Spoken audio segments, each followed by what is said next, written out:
כן, אבל מגיע מישהו מהגדולות,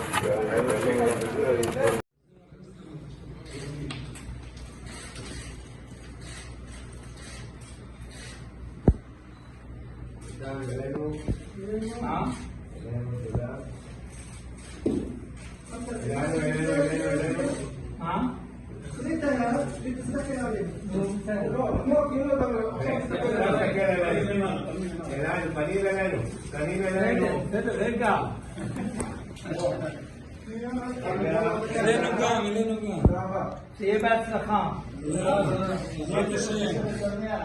רק תשב ושמח לכולם, כל עם ישראל. תודה רבה. נתן לי לפה, נתן לי למעלה, תמיד עוד. חבר'ה, ברוגע. כל בסדר, לכולם. בבקשה. הנה השינוי מגיע. יאללה, עכשיו. יאללה. יקר, נפתלי, תרים את הראש אבל. עכשיו גלעד? נפתלי, יש ממשלת 61? יש ממשלת 61, נפתלי? יאללה. רגע. לפה, אתה מזכיר אותם. אדוני,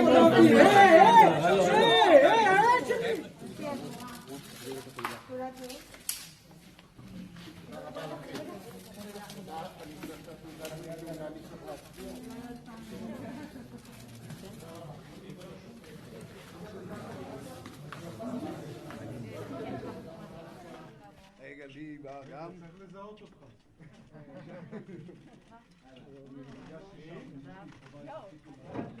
לא להשתולל, צלמים.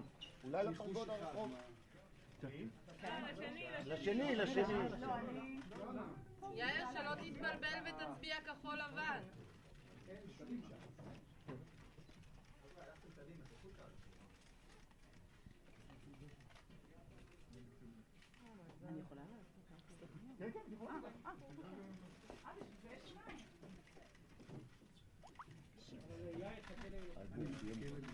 כל החיים.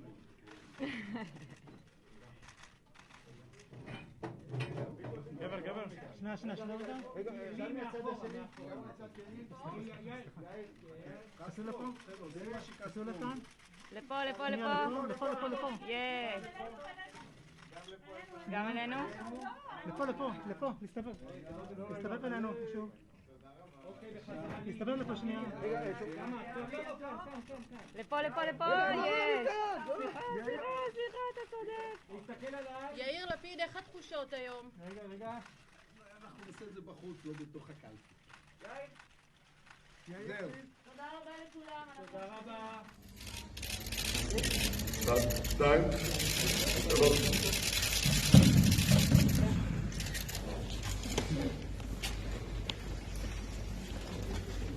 היינו מכאן ביצוס אסם לטוידי להצביע כמו שחמי נזר ציבי ולוני להצביע גימנו אנחנו אומה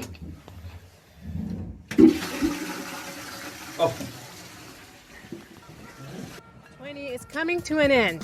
For Israel, it was a year of crises, from the political deadlock, which many argue is still ongoing, to the continuous anti-regime protests. Tel Aviv has had a lot on its plate. What are the protesters protesting? Well, every crisis Israel is in. First and foremost, they want an end to the coalition regime led by Prime Minister Benjamin Netanyahu. They also want the regime to finally pass a 2020 budget. Yes, that's right. Israel has yet to pass a 2020 budget, impacting many Israelis. Protesting against the Prime Minister was involved in 3 accusations. He should resign immediately, in my opinion, because the way the country goes, it's the wrong direction.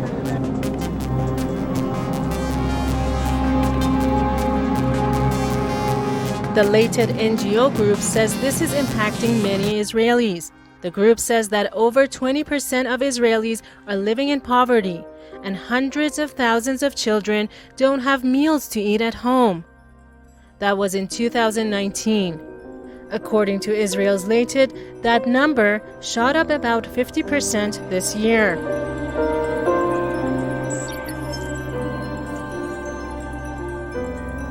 So now we are facing winter.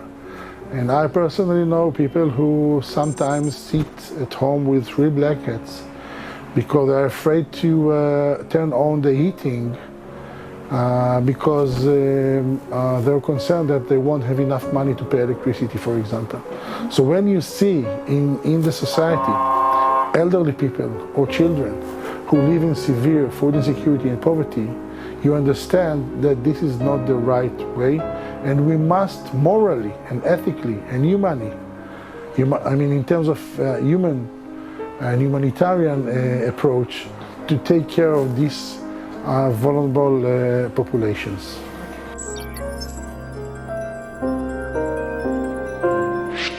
The minimum wage is not high enough, so people who earn minimum wage also live in poverty. So this is one arena. We also need to invest in education, in housing, in the health system, that more people invest private money if they have to get better health treatment. But if you don't have money, so sometimes you won't get the right treatment, or if you don't have money at all, you won't buy medicine, for example, because you need to pay the house rent and so on.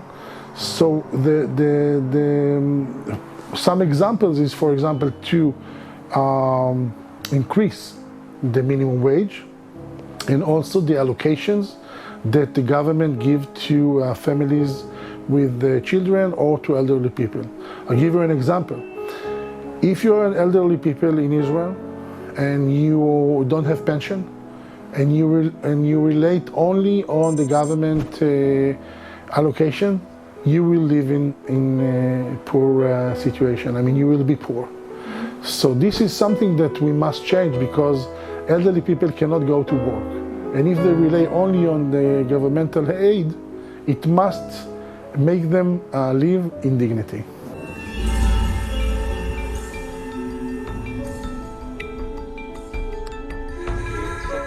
עימותים אלימים, הם מנסים להיכנס לתוך כבישים מרכזיים ולחסום אותם, זאת במחאה על מעצר של עריק חרדי. מאור צור מצטרף אלינו כעת. מאור, מה קורה שם? כן, אלי, אתם יכולים לראות בעצמכם, מתחילים פה עימותים מאוד קשים, ממש עכשיו פספסתם עימות מאוד גדול בין המפגינים החרדים לבין שוטרי היס"מ. כרגע זה נרגע קצת, אבל ממש לפני כמה שניות היה פה עימות מאוד מאוד קשה, וצריך לומר שזאת רק ההתחלה. זאת השעה המתוכננת להפגנה, וזה אמור להימשך הלאה. אנחנו מדברים על רחוב ז'בוטינסקי ברמת גן, ציר מאוד מרכזי. המשטרה בינתיים מכילה את ההפגנה שאתם רואים עכשיו בצומת הרחוב הזה, השומר, פינת ז'בוטינסקי. כרגע המשטרה נותנת להפגין, אבל כבר אנחנו רואים עכשיו את החיכוכים האלימים האלה, ולטעמי זה לא יותר ברירה למשטרה אלא להשתמש בכוח. כרגע, כמו שאתם יכולים לראות, יש קמצים של מפגינים, ממש ברגעים אלו מעצר של אחד מהמפגינים, מעצר או מעקב, אבל מיד השוטרים מצליחים לרסן את ההפגנה הזאת. מדי פעם יש כאן גלים של החרדים, גלים מתואמים שנועדו לפרוץ בעצם את החומה הזאת שאתם יכולים לראות, את החומה של היס"מ שאמורה להכיל את ההפגנה. הנה אתם יכולים לראות שמדי פעם יש פריצה, וכך בעצם מתחיל עימות בין מפגינים לבין השוטרים. הפילו אותי. כמו שאתם יכולים לראות, אלי, יש כאן ממש התגרות מצד המפגינים. הנה אתם יכולים לראות את התמונות האלה של אחד המפגינים סוחב את השני. יש כאן חבורת יס"מ יחסית די קטנה, אלי, הייתי אומר, להפגנה הזאת, אבל הם נמצאים במקומות שונים. אנחנו כמובן נמשיך לעדכן אתכם ממוקד ההפגנה.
Israel had to have a third election in April just to form a coalition cabinet.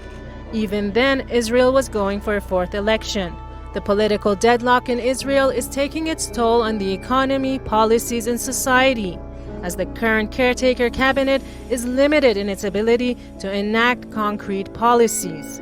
The situation has become so bad that there is a butter crisis, where shoppers cannot find butter due to an acute butter shortage that has been blamed on Israel's political deadlock. The regime has yet to pass a budget for 2020. According to the Lated NGO, there are 2.3 million Israelis living in poverty, but that figure is up 50%, Lated claims. The other is by National Insurance Institute, which reported that the elderly and children are most vulnerable. Things are going for the worst too. Earlier this year, Israel's economy has entered the biggest recession since Israel was incepted onto Palestinian lands in 1948. According to the OECD, Israel's debt-to-GDP ratio is expected to be 75% this year and rise to 88% in 2022. Moreover, 20% of the Israeli working population is unemployed. With 2 lockdowns because of the coronavirus and a third one looming, Israeli workers and business owners are angry. Small business owners even went on a strike and led a rebellion against regime orders to lock down. To make matters even worse, the political deadlock seems to be ongoing, as yet a fourth election in less than 2 years also looms in Israel.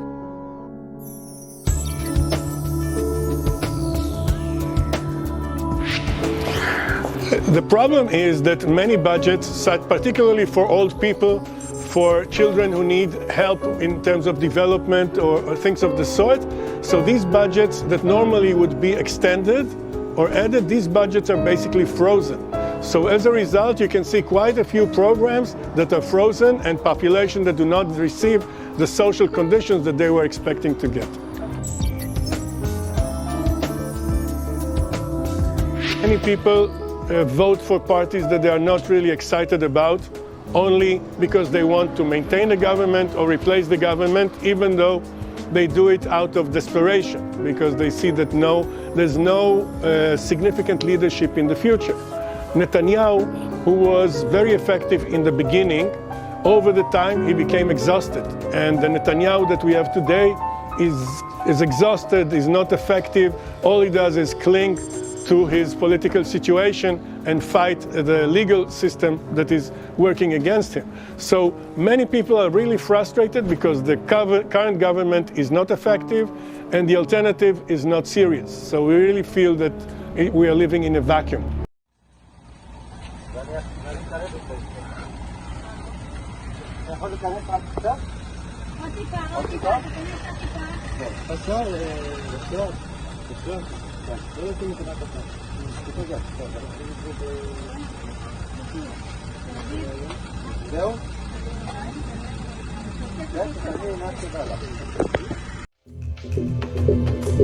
On social media, the conversation was tense. Yuri says Netanyahu deprives Israel of its annual budget, forcing hundreds of thousands of citizens into economic chaos, unemployment, and poverty. We will not give up. According to Ali, in Israel, poverty rate for Jews is about 15%, while for Arab citizens is over 50%, just like Canada's settler-native divide. Liberty and Justice for All says that's why they receive more financial aid than any place on planet Earth.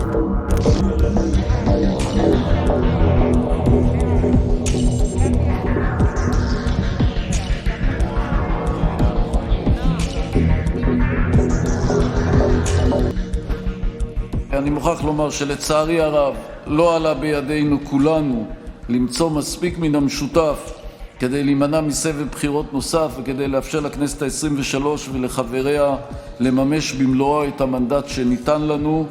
אנחנו יוצאים כולנו למערכת בחירות לא פשוטה.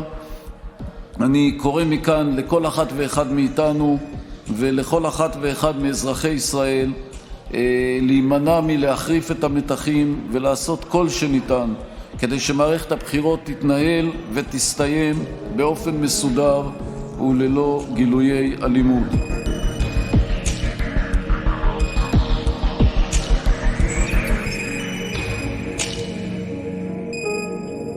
Yes, it is. Israel is still in a political deadlock, but this time there is a game changer in the way that the main competition will be between two right-wingers. And the only question is who of both of them, Benjamin Netanyahu or Gideon Sa'ar, will be the next prime minister. Both are very tough nationalists and right-wingers, and it's not good news for Israel. But right now they are the two only candidates with chances, obviously.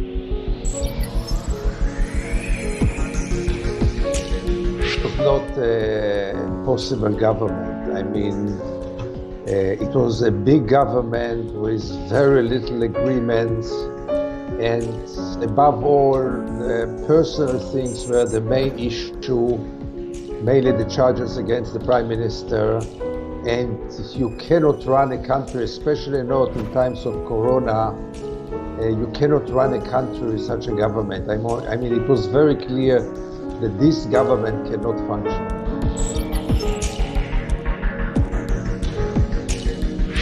Above all, Prime Minister Netanyahu, I mean, he takes the responsibility.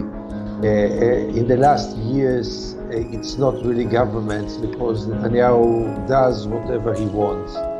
He really became a one-show man for the good and for the bad, and all the responsibility is on his shoulder for the good and for the bad. The good things that happen to Israel, the bad things that happen to Israel, they are right now all Netanyahu because he doesn't let anyone else really to run any kind of independent policy.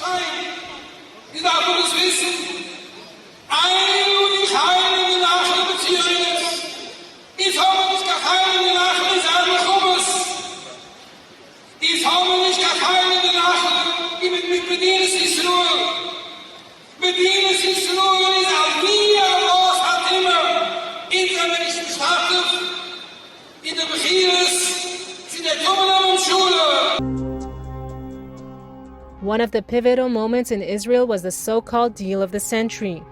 Of course, it failed, but it had huge repercussions for the native Arab population of Israel.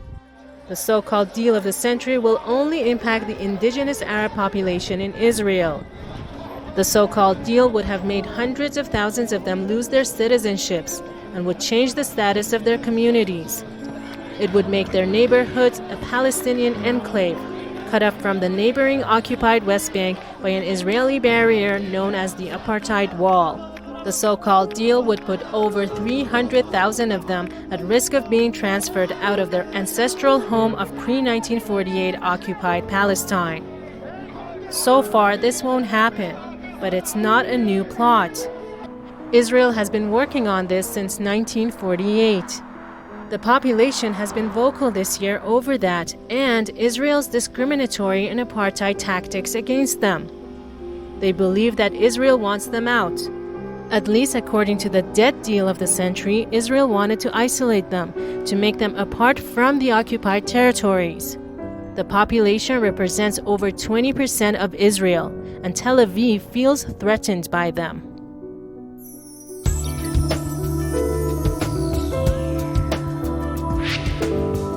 It could be in a practice, yes. For our generation, it's another Nakba. It's a sort of Nakba for our community.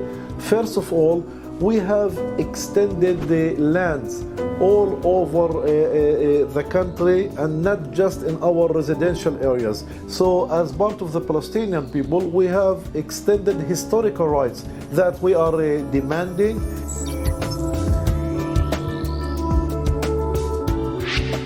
Many of us here in the Triangle are uprooted Palestinians, which means that they are internally displaced citizens. Our original villages were destroyed back in 48 during the Nakba.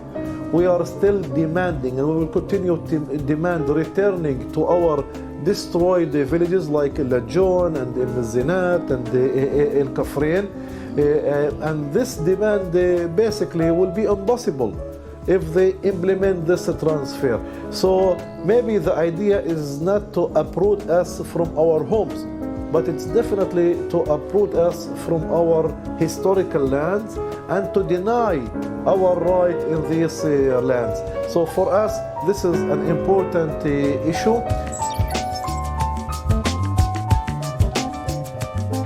I believe that Netanyahu included this provision about the transfer of the Arab community of the Triangle in advance of the election as part of his campaign against Arab citizens and against the Joint List, the political representative of Arab citizens in Israel. Netanyahu knows that we are influential and that our votes affect the national map in Israel and could affect who will be the prime minister in Israel. This is the reason why he is trying to weaken our struggle, to weaken our political maneuver and political activity. And part of that is basically to have less Arabs and basically to have less voters and less representatives in the Knesset. This is a clearly racist motivation. Netanyahu is very worried about our gradually influential role within Israeli politics. של פענוחי מקרי הרצח מתחילת השנה הזאת שאנחנו מפרסמים הערב. מתחילת השנה, קצת יותר מחודשיים, פענחה המשטרה 11 תיקי רצח בחברה הערבית, 11 תיקים שבהם יש 16 בני אדם שנרצחו, מרביתם מהשנה שעברה, חלק ישנים יותר וחלק באמת מהחודשיים האחרונים. אבל ככלל, בחברה הערבית יש יותר מעשי רצח מאשר בחברה היהודית ופחות פענוחים. לפי המעקב של יוזמות אברהם, 59 מתוך 96 רציחות ב-2020 לא פוענחו עדיין, וכך 15 מ-20 מעשי הרצח שהיו מתחילת השנה הזאת.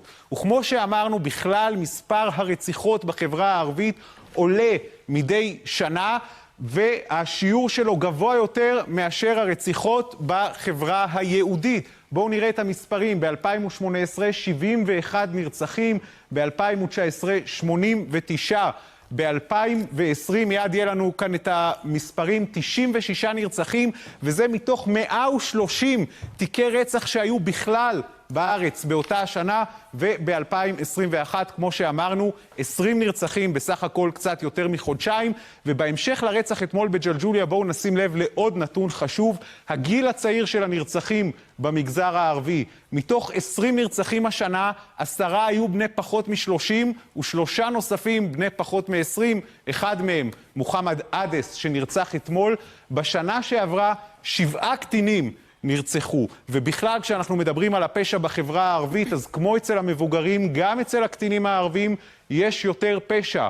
35% מהתיקים שפתחה המשטרה ב-2019 נגד קטינים, נפתחו נגד קטינים לא יהודים, בזמן שחלקם באוכלוסייה היה 28%.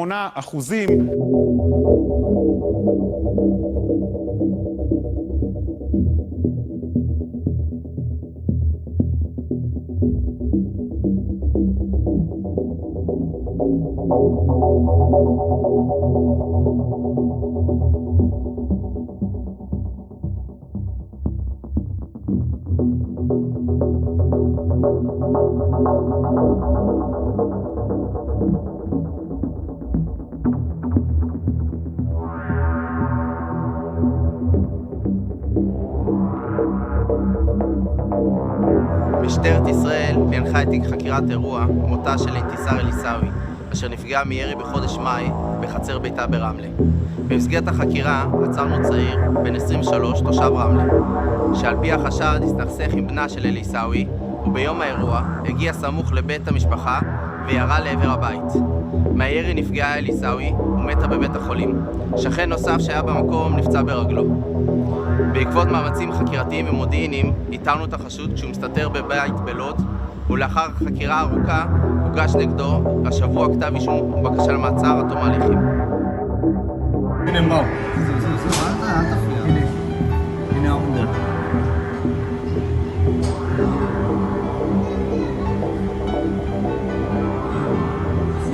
תראה עם איזה רובה אחי, עם עוזי.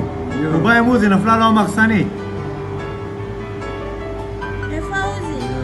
חכה, אל תנתק.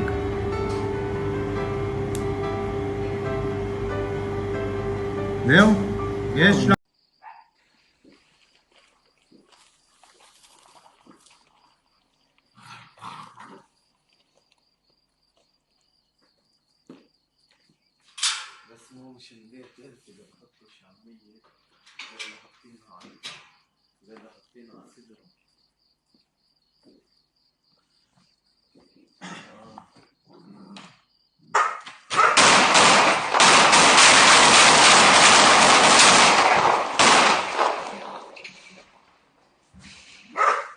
A recent video on social media shows Israeli Arabs walking around in Tel Aviv pretending to be Emirates, while Israelis waited in line to be photographed with them. In fact, they were trying to show how welcoming Israelis were towards Emirates, while discriminating against the original people of the land.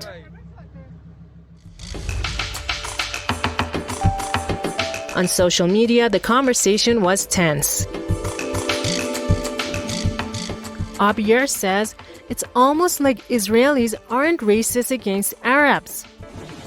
Mujib says this is the Palestinian town inside the Green Line, where the Israeli military massacred scores of defenseless Muslim civilians during the Suez War of 1956.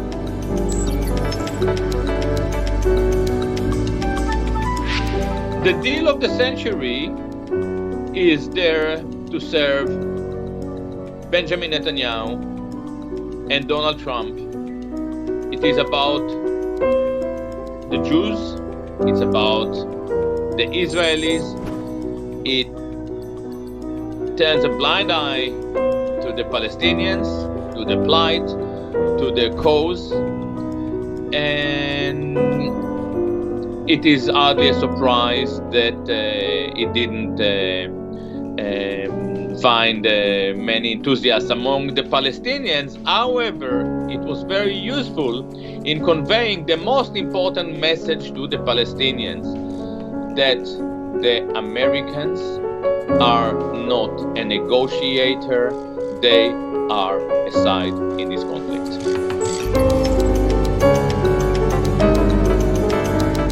No, it's dead together with Donald Trump, who is leaving the White House within 2 weeks. Nobody really took it seriously. There are those few agreements with 4 Arab states, which I don't want to underestimate. They have some value, but this is not the deal of the century, because the deal of the century was about to solve also the Palestinian issue, which is the main issue, and the Palestinian problem was not even touched. And therefore, we better forget about the deal of the century, and we will see what will the next administration offer, but I have no expectations.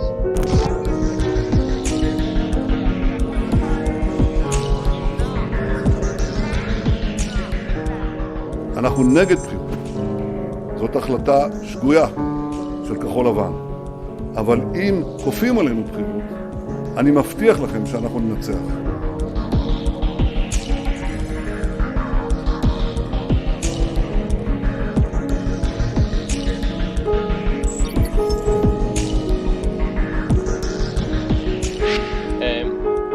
Israel is in a political deadlock. However, politically and ideologically, and unethically, they are more united than ever. What they really don't agree is to be ruled by Netanyahu, but in terms of their right-wing commitment, they are actually extremely united, and the left has evaporated into total nothingness.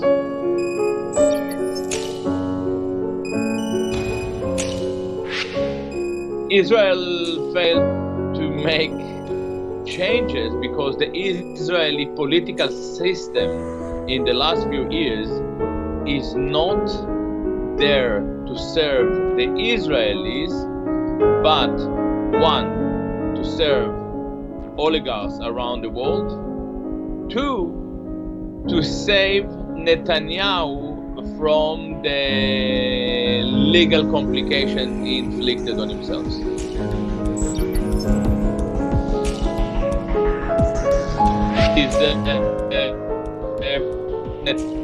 Is doing the best he can to save himself, but he has found out that at least within the political system, he has a growing number of opponents. However, the Israeli public still support him and will support a government under his leadership. They like him.